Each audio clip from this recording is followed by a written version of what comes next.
What's up, everybody? Brett here.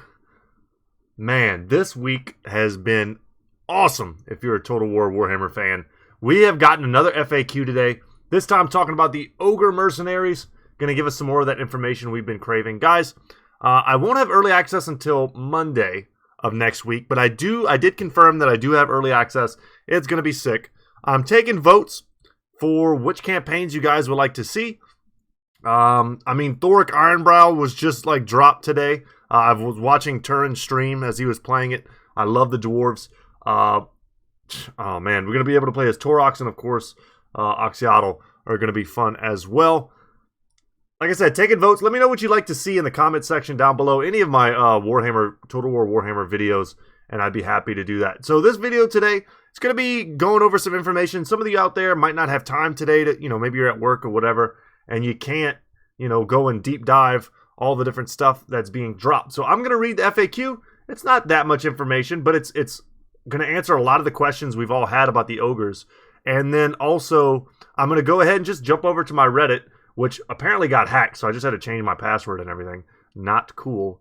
But we're going to go over some of the stuff in here, and because there's so much information that's not even on any of these FAQs yet, but hopefully we'll be on them in the future, or, just plain old we'll get a chance to play with them. If we just have a little bit of patience. All right. Ogre Mercs answers the call to slaughter in Total War Warhammer II. And I'm just going to read it because I'm going to go start off on tangents, talking about things that I know, and they're just going to say it in the reading or something at some point. And, yeah. And I'm going to have... It's going to be tons of redundancy. All right. Hungry. We've got a delicious helping of news for you today. The Silence and the Fury DLC and associated patch will bring a host of free and paid content. In addition to the Beastmen and Dwarf reworks, 2 new legendary lords, and new units for the Lizardmen, the Ogres are coming to Total War Warhammer for the very first time in the Ogre Mercenaries pack. Available for free as part of Total War Access. You're signed up, right? It adds a new mechanic accessible by all factions, all of them. Hireable Ogre units that will fight for your cause so long as you keep them fed, watered, paid, and in combat. A little bit of fertilizer too probably helps. So I was just thinking, man, I wasn't sure if they'd be available for Chaos factions, but they are. So how does that actually work in game terms? Ogre camps have a chance to spawn whenever an act of destruction takes place. Battles, sieges, the razing and sacking of settlements, anything where there might be plunder to be had and meat to be served. Ogres will move into an area and create a camp, which you can then interact with via an army. So you send your army to their camp. Here you can choose which tribe to work with and pay, giving units to the local mercenary recruitment pool. From there, you simply have to actually recruit the units into the army you wish to have them in, and then keep them paid, so they're probably very expensive. The Ogre camp will disperse, though more can always spawn later. If you run out of money to pay your Ogres, who are not cheap, as I said, then they will depart without a moment's hesitation. In custom battles, every Ogre unit is available to every faction as part of the campaign-exclusive pool. This means they aren't available in quick battles or custom games with unit caps enabled, but otherwise you're free to bring them to the table whenever you wish. Makes sense. Like if you were playing dwarves, for instance, in quick battles, you're going to be able to bring like Mournfang cavalry and dwarves. That seems broken, so they're not letting that happen. So which lumbering masses of flesh and slavering jaws are available? 5 units are available in all. Here's the rundown. So nice little diorama here of the ogres as they appear. They're basically just giant Mongolian humans in the lore who were created to help fight against chaos, but there were problems with their metabolism, their corruptibility. What else? What else is wrong with them? Actually, I think they're actually highly resistant to chaos. That's one of their strengths, is that they're physically powerful, highly resistant to chaos, but they're not very imaginative, they're not very smart, and their metabolism is like crazy fast. So I think the old ones kind of abandoned the ogres as sort of like their prototypical chaos fighters. But anyway, that's a little bit of the old backstory. You're welcome to go and read that. Ogres have a really cool backstory. And then without the old ones, they started worshipping a hole in the ground created by a comet. Or a comet or a chunk of the warp portal. I'm not quite sure, but the maw. And then they think their bellies contain their souls, so they wear the giant belt buckles so that they don't get shanked in the guts. All right. Big, brutish, and extremely violent. Ogres are simple and straightforward creatures. They know what they want and use their brawn to take it. They don't do contemplative head scratching, preferring to smash things they don't understand. The bull charge forwards is their favored way to crush any opposition and greedily grab what they like. And what ogres want is power, respect, wealth, and perhaps most of all, an endless supply of meat to feast upon. Given the chance, an ogre will barge into combat using his great lumbering mass as a weapon. They excel at fighting in this, along with their greed and lack of concern about right or wrong, means that an ogre mercenary is always ready for a battle against anyone, anywhere. History is replete with examples of ogres being paid to fight, and even sometimes being paid not to join a fray. When they do enter combat, ogres make frightening opponents, for they are savage and can sometimes devour the fallen where they lie. In the heat of battle, this horrifies their opponents, who must fight the blood-splattered vanquisher of their former comrades. Imagine a dude kills your buddy and then starts eating him right in front of you. Nope. Alright, variants, mace, and dual weapons for just the standard ogres, right? Notable characteristics, adds a monstrous infantry option to factions that might not normally have access to it, aka dwarves. Has a standard monstrous infantry entity count, as well as causing fear and being able to operate as a siege attacker. So just having a unit of ogres gives you siege attacker. That's very strong. And then dual weapon variant gets bonus versus infantry stat for some truly murderous rampages. So, and the mace option, maybe they have a shield, so maybe they get some missile resistance. I haven't seen that yet, or maybe they're armor piercing and better versus that sort of thing. Ogre man-eaters. These guys look like pirates, but they're pretty cool looking. They've got like a mismatch of like Empire gear and pirate gear strapped to them. Ogre man-eaters are veterans of many campaigns fought in far-off lands, traveling mercenaries beyond peer. They have spent decades accruing scars, tall tales, wealth, and exotic war gear. Never eat a power bar before you're going to talk for a long time, which is what I recently did, and I also didn't bring any water with me, so I'm just going to power through. Alright, throat, do what you got to do. Man-eaters have fought throughout the old world and beyond, and many races attempt to recruit such fighters into their armies, promising food, gold, or whatever else the ogres want in return for their services. Probably adrenochrome. It is the pay that matters, not the foe, although with some contracts, man-eaters are awarded fallen enemies to eat, so in those cases the enemy may matter. Ogres eat anything, but they have preferences. I feel like, I don't know, what does ogres like to eat more than anything? Dwarves might be tough. They're probably bony. Probably just straight up humans, right? Or other ogres. Man, I mean, that's got to be the tastiest meat, right? Other ogres? They're just already, like, they're like turduckens. They're already stuffed with all the things you want to eat. Man-eaters tend to operate in small groups, some of which have fought together for years. Despite their outlandish appearance, these tight-knit bands excel at breaking heads. It's rare for any two man-eaters to fight or be equipped in exactly the same manner, and opponents find themselves facing a dizzying array of different weapons and combat techniques. The only real factors uniting the individualistic man-eaters are monumentally inflated sense of self-worth and the capacity to smash aside lesser creatures without breaking a sweat. They have great weapons and pistols. So it is interesting. They do have like different hammers, swords, whatever the heck this thing is, and like big blunderbuss. They look like almost like cannons or just giant two-handed blunderbusses that they strap to make into like pistols. That's pretty sweet. They're a hybrid monstrous unit for some real flexibility on the battlefield, of both variants being immune to psychology. The pistol variant is equally deadly in melee combat, but can weaken the enemy prior to contact, can even fire while moving, which is impressive. And then Great Weapon variant bestows the usual bonuses on charges and versus large units. Here we go. This is what y'all really wanted to see.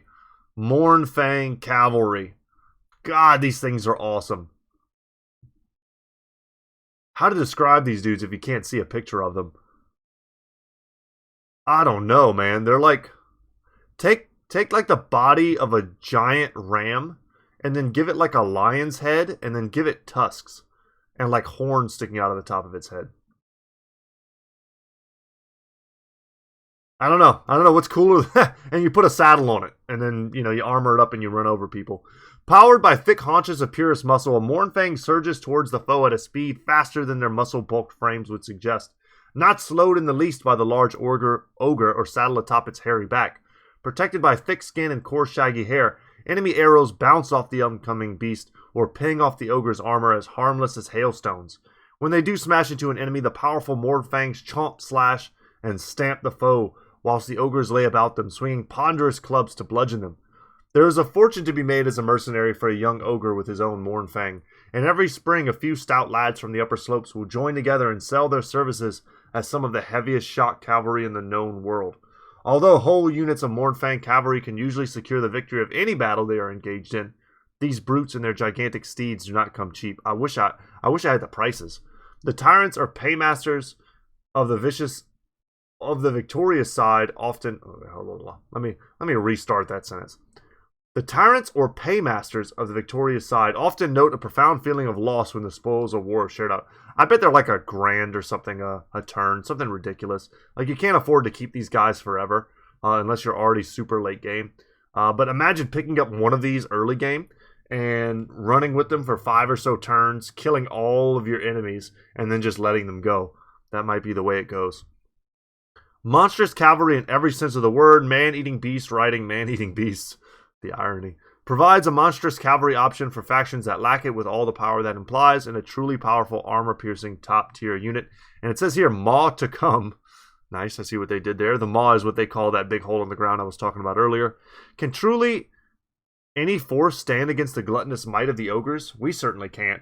And as part of the Silence and Fury update on July 14th, you can find out how your enemies, friends, yourself holds up. Naturally, the AI is just as capable of fielding these units as you are. Oh, that's sweet. I'd love to be able to face them too. And what better possible way is there to bid farewell to the new world in Warhammer 2 than with brutal warriors adventuring far from their home in the northeastern reaches, far beyond the realms of the Empire and Kislev, near the mysterious lands of Cathay? This taster and mere morsel of what might lie in their kingdom is available through Total War Access, along with a host of other content for Total War Warhammer 2. Yes, the Ogre Mercenaries are our final major addition to Warhammer 2, alongside all the other content in the Silence and the Fury, and bug fixes and balance patches notwithstanding. Feast with them, drink with them, pay them well, and maybe they will spin you a tale. One of the mysterious east, of new realms of conquest, of demon armies clashing, headed by terrible creatures, of the maw and its insatiable hunger, and the legends that tell of a way to finally sate it. Here's to the future. So, this is also lending massive amounts of credence to the speculation that the Ogre Kingdoms would indeed be the pre-order bonus faction for Total War Warhammer 3. So I already had that kind of speculation in mind, simply because I cannot see them adding all the lands between the Darklands, basically, between Cathay and Kislev, and there be nothing in between but races that we've already seen. In that massively open land, the only things that exist are the Ogre Kingdoms in the Mountains of Morn, and they also exist very near Cathay. They've been they're kind of border mates for a long time, and of course the Dawazar, the bad boy dwarves, the Chaos dwarves. So I was always kind of speculating this. To me, this is like almost confirmation. The units are ready. They're in the game. They're even willing to show off one of the centerpiece units, the Mournfang Cavalry, and let people play with those. But that's going to add some very cool faction diversity to any campaign. Now, if I'm playing as the Empire, I don't have to just use state troops for the first 100, turns of my campaign, of my like very hard campaign or whatever I'm playing, where I'm just like, all right, I need halberds. I need halberds and shields and spears and, I just got handgunners. Like for literally like 80 turns. I exaggerate a little bit, but like the first 80 turns of the Empire is boring as heck, especially because I've done that campaign like 100 times. Once again, hyperbole, but being able to add Gotrek and Felix, being able to add the Ogre's recruitment, it does start to add up, and it does add a lot to the campaigns. I love it, and I hope eventually if Dogs of War do become a thing, which I'm hoping it'll be implemented in almost just such a way, right?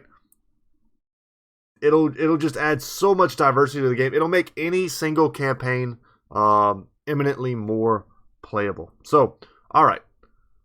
If I don't like watching other people's videos, especially not all my videos, I would certainly do it with no sound. But this guy who got posted by Akoi, I'm not familiar with him, but I have seen tons of his videos. He makes super hilarious meme videos, but he's actually got a lot of footage of the Ogres already. But because I don't have his level of early access, I can't really show you guys that. What has been posted is a content breakdown for upcoming DLC and FLC, which we can look at real quick. Free game update. Going to be added to the Mortal Empires. You get the Dwarf update, which is huge. It's substantial, guys. Watching Turin play, they have added a lot. If you love the Dwarves, you're gonna like the way you look, I guarantee it, because they've reworked the Oath Gold system. They've added tons of more stuff to craft on the Rune Forge side of things, and it has made the game incredibly interesting. Not to mention Thorek coming out as well. So Beastmen update, of course. Balance updates. I can't wait to read those notes with you guys. Various other changes. Why even put that? Oxado and Torox on campaign map. They're not playable, but they'll be there. If we go to the free LC, the new Dwarf Legendary Lord Thorek Ironbrow, he is sick. I can already tell you. He is a little powerhouse. The new Rune of Wrath and Ruin is so sweet. I really hope they don't ever nerf it like they did last time. Made it completely unfun. Unique Thorek gameplay mechanics and story, right? Free LC on Access, you get the Great Bray Shaman Lord and the Ogre Mercenaries feature. So you do have to sign up for Access. It's free. Just sign up and make it so that they don't send you any marketing stuff, and you're fine. I hate giving my emails to like companies and stuff just to get free stuff. I don't do that. But so far, CA or whatever hasn't abused my trust with this. And I get the free stuff, I get the rewards that I want, and I don't really have to deal too much with spamming emails. And then Silence and Fury finally will drop, and then you'll get all the things that we have been waiting for. Let's back up here to the page, because there's information all over the place, and I want to make sure I don't forget. Yeah, here's the picture of Thorek. We should definitely take a look at that. Wait, this is on the Steam page. Oh, he's been added to the Steam page. Oh, great. Great. I didn't know if that was the case. This is him on his Anvil of Doom. Look how awesome he is. God, he looks sick. What is this? What am I looking at here? I don't know what this is, guys. Huh. Is this just something on the map? On the campaign map? It's gotta be. I have no idea what this is. I don't want to get distracted by some weird thing in the picture. This has got to be some sort of like brazier or something like that on the campaign map. Otherwise, I have no idea what I'm looking at. But the Anvil of Doom is awesome. And Thorek is incredibly well armored. He's such a tanky lord. And we can look at his thing here. Fiery Temper. Thorek is not known for being calm. He is able to rapidly invoke the Master Rune of Wrath and Ruin while causing fear to enemies foolish enough to approach him. He is the greater locus of power. With Thorek's unrivaled mastery of the Anvil of Doom, the dense power exuded from it weighs heavily upon enemy wizards, causing their spells to backfire with extreme potency. Yeah, if you try to cast while he's standing next to you, it'll blow you up super hard. Runic Talisman, strong runes bound together by a true master. Thorek benefits from increased resistances while a spiteful aura damages nearby combats. You can basically, the Dwarf Lords and Heroes, you can give them their own personal runes. And you can craft them using Oath Gold, like I said, that's been reworked. And there's one that they're referencing here, which basically gives him like a draining effect, like a Mortis engine. It's incredibly powerful considering how tanky he is. The amount of damage he's going to be able to do is incredible. Exacting standards. Anything less than perfect is as good as useless. Runesmith under Thorek's command are better than any other. Invoking the runes with masterful efficiency. He lowers their cooldown, basically. And Clad Barakak. The runic energy within Thorek's mighty hammer builds and crackles, erupting in an earth-shattering thunderbolt directed at unfortunate targets. I haven't seen this yet. It's part of an item, I guess. And then he gets, of course, his Anvil of Doom and his unique armor. But super sick. And then... and get a little screenshot here. He buffs the heck out of basic units. If you don't know too much about the lore of Thorek Ironbrow, just a real quick overview of him. He's just old school. Everything he believes in, everything he does is super old school. So he has huge favoritism towards like quarrelers and grudge throwers. Like, he doesn't like all the newfangled technology stuff. So all of his buffs revolve around using just such weapons. Anything that's tried and true Dawi technology, he gives bonuses to, while not necessarily giving bonuses unique to him to things like gyrocopters and such. All right, what else? Oh my god, here's a sick picture of, yes, the Mournfang Cav. God, they look awesome. And I saw a video earlier where they ran through dwarves. The dwarves come up to like the knees on these things. It's so brutal watching them charge. It's awesome.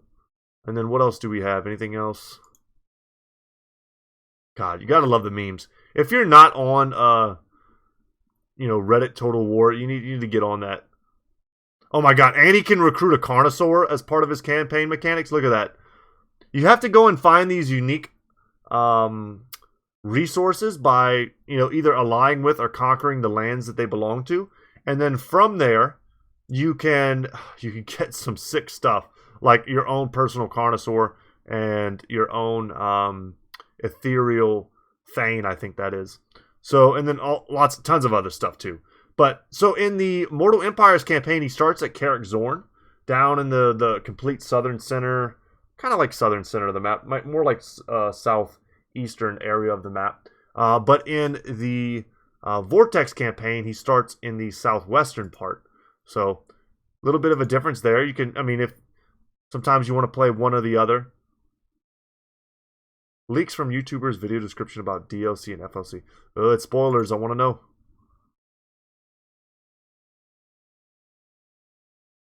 Oh, wow. Okay. Yeah, just people saying, I've heard this too, that it looks like the Vampire Counts and Norska has received some additional stuff. Norska's campaign, I love Norska as a faction, but their campaign is just brutal to play.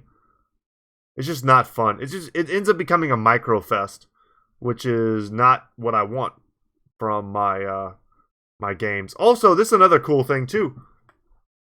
The unit cards have been redesigned again. Thank God, because they were terrible. They were absolutely horrible, tiny, weirdly perspected and formatted pictures stuck in these tiny little frames. They went back. I don't know if they've got their OG guy who did all the stuff in the first game in the early iterations of Warhammer 2. But people complained about this. I complained about it for a long time. The unit cards just sucked. And I think they've gone back and they've overhauled a lot of them. I've seen the Silver and Guard and the Rangers ones also, as well as these, and they look better. They look better. I'm going to say that.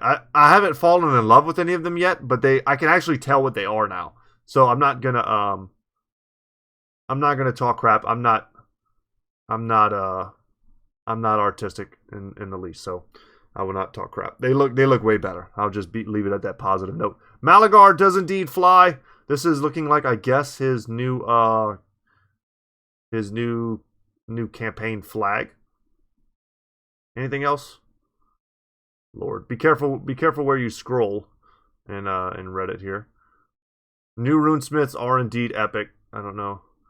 Is that the best thing I've seen? They have so many new things. Yeah, here we go. The quality seems to be back for the unit cards, and they show some of the newer examples. But yeah, it looks great. But guys, that's going to be it today. I just wanted to show you all this stuff. Just hang out with me for a little bit and go over it, because I have been going over it myself, and I figured, instead of just doing it all myself, I could just, jeez, it's starting to bug out. I could just, do it with you guys instead of doing it alone. But look forward to the early access stuff on Monday. If they drop more info, I'll be sure to share it with you before then. Thank you so much for watching. Like, subscribe, all that cool stuff. I'm Brett, channel's Goodtalk Gaming, and as always, y'all, I will see you in the next one. Take care.